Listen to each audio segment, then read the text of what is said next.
Hello everyone. Welcome to the fifth installment of my thoughts and feelings on trite sayings. Today let's take a few minutes to talk about something that is a little more sensitive for some than others.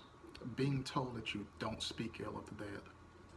This may seem like just another polite item added into our daily usage to encourage civility, but it really seems to be yet another one of our actions taken out of fear and self-interest.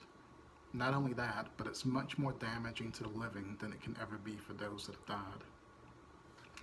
So the first question may be, how could fear have anything to do with this?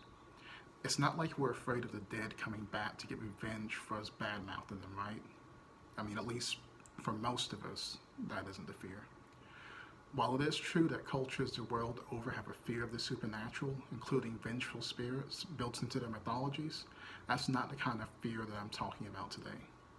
What I'm talking about is our instinctive fear of being defenseless against attacks. We're not really thinking about protecting the recently dead from the attacks of others. We're worried about our own inevitable death, and knowing that we won't be able to speak out in defense of ourselves afterward. Regardless of how often people will tell you that they don't care what others think about them, humans are built to be social creatures. So with very few exceptions, we do care. Maybe not about the views of everyone, but certainly of those that we're close to, and the people we have to interact with consistently. And the thought of someone speaking to those people about your failings, whether they're perceived or true, without you being able to provide a counter-argument, or at least your reasoning behind any questionable actions, is enough to cause an anxiety spike in even the calmest person. And if you think you don't feel this way, then imagine being accused of something relatively simple, like stealing from your workplace, and that there are people telling this to someone who you want to hold you in high regard. Now, you're not allowed to defend yourself, and there's no option for your loved ones to speak to you about it. Now, you may think they never believe this, and maybe you're right. Maybe the first few times they hear it, they could easily shrug it off as someone spreading rumors or outright lying. But are you so sure that they'd feel the same way the fifth time they heard this, or the 50th? What about if it's brought up over and over for years, decades on end? How long before those accusations become your legacy, and the doubt eats away at their belief? Now take that same feeling and translate it to something much worse, like rape or murder, and see how that feeling of helplessness intensifies. Now, based on this, you may hear what I'm saying and think, well, I can't do anything to protect myself from anyone telling lies about me after I'm dead. So now I'm screwed because everyone who hates me is going to do this. You're half right. You can't do anything about this after you're dead, but you can do something while you're alive. You can begin by being truthful with yourself and those you love. Own up to your actions and mistakes, no matter how serious.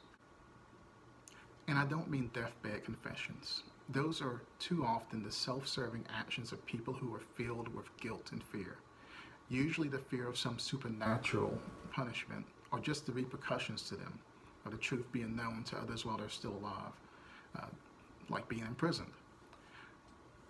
You need to do this while you have a chance to begin to make amends for your acts, and to actively do so.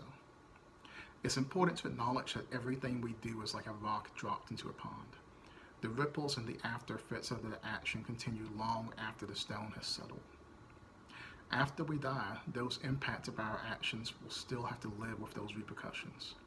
Refusing them the opportunity to speak out on this just robs them of something that could go a long way toward helping them heal, and helping the rest of the world accept the reality of who you really were.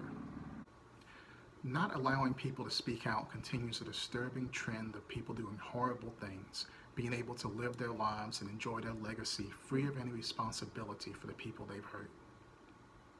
You see it in the lives of the rich and the powerful who are able to bury the truth under litigation and smear campaigns. You see it in families that harbor generational secrets out of fear of how their neighbors will view them.